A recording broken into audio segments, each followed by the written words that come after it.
మనసులోనే క్షమాపణలు కోరుకుంటాం వాళ్ళని విజువలైజ్ చేసి. ఆ! సో, మనిద్దరం స్నేహితుల్లాగా కలిసుందాము అన్నప్పుడు, ఆ స్నేహం అన్న దైవీ గుణం మీ ఆత్మలో రికార్డ్ అవుతది. పాతది క్లోజ్ అయిపోతది. హుహు. ఏదైనా వాళ్ళల్లో ఆత్మలో ఆ రికార్డింగ్ భావన వాళ్ళు అంతకుముందు వాళ్ళల్లో ఉంటది గదక్క. ఆ మనసులో వాళ్ళకుంటది ఆ! గదా! ఆ భావన. ఉంటది. వాళ్ళ మనసులో ఉంటది. కానీ హ్మ్. మీ మనసులో తీసేయాలి. మీ మనసులో హ్మ్. తీసేసి మీలో ఆ శక్తి పెరిగినప్పుడు, ఒకవేళ హ్మ్. వాళ్ళు మళ్ళీ వేరే జన్మ తీసుకొని మీ ఎదురుగా వచ్చినా, మీలో హ్మ్. ఆల్రెడీ శక్తి ఉంది కాబట్టి పర్వతం లాంటి సమస్య దూదిపింజలాగా ఎగిరిపోతది. హ్మ్. లేదా అదేమవుతది ఇంక మీరు బయటికొచ్చేసారు గాబట్టి, దాని హ్మ్. యొక్క ప్రభ చెప్తున్నాను గదా! దూది పింజలాగానే ఎగిరిపోతది అంతే.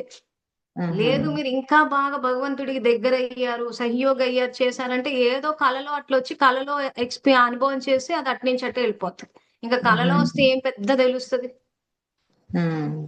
సో, భగవంతుడికి పర్వతం లాంటి సమస్యని దూది పింజలాగా చేసి ఎగరగొట్టేసే పవర్ ఉంది గానీ, దానికంటూ మీరు పురుషార్థం చేసి, ఈ హ్మ్. రకమైన ఈ ప్రొసీజర్ వాడి, ఇంకా మళ్ళీ ఇప్పుడు మీరు ఏ ఆత్మతోటైతే మీకు సమస్య ఉందో వాళ్ళతోటే గాదు, ఇంకెవ్వరితోటి గూడా అనుచితంగా ప్రవర్తించొద్దు భగవంతుడి సంయోగం గావాలంటే. అవునక్కయ్య. అవును. ఆ! ఆ రకంగా చేసి ఆయన యజ్ఞంలో సంయోగం ఇస్తే, ఇంకసలది ఎట్లా ఎళ్ళిపోతదంటే ఇంక అట్లా ఎళ్ళిపోతది. సో, వాళ్ళు హ్మ్. ఒకవేళ మీ ఎదురుగా వచ్చినా గాని మీకు పెద్దగా తేడా తెలీదు. హ్మ్. హ్మ్. మీరన్నట్టు మీరు చేస్తే మీ ఆత్మలో రికార్డింగ్ మీది పోతది గానీ, వాళ్ళ ఆత్మలో ఉంటది. ఆ! హ్మ్. కానీ ఆ తిరిగొచ్చినప్పుడు ఈడ మన శక్తి పెరిగుంటది. భగవంతుడు తోడుగుంటాడు గాబట్టి మనకు దాని ప్రభావం తెలీదు. అందుకే గదా ఆయన వచ్చి చెప్తోంది. మనం ఈళ్ళంతా జీవితాలన్నీ మెసప్ చేసేసుకున్నాం గదా! అన్ని కుప్పబోసేసుకున్నాం గదా! అవును. అందుకనే ఆయనొచ్చాడు. సో, ఇప్పుడే దాన్ని సెటిల్ జేసుకోవాలన్న ఆలోచన మీకొచ్చింది చాలా గొప్ప ఆలోచన. ఆ! హ్మ్.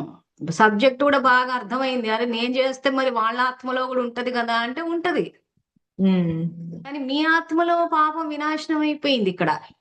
కానీ హ్మ్. బయట పరిస్థితులు భగవంతుడు మార్చడు. కాబట్టి వాళ్ళెక్కడి నుంచో ఆ పరిస్థితొస్తది గానీ మీకు తేడా పడదు. ఆ! అంత అంటే అంత కష్టం మనకనిపిచ్చదప్పుడు. వాళ్ళు ఎదురుగా ఇప్పుడు వచ్చినా గాని పర్వతం వచ్చి నెత్తి మీద పడడానికి, దూదొచ్చి నెత్తి మీద పడనీకి తేడా లేదా? అవునక్కయ్య. అవును. అంటే ఒక విధంగా ముల్లులాగా.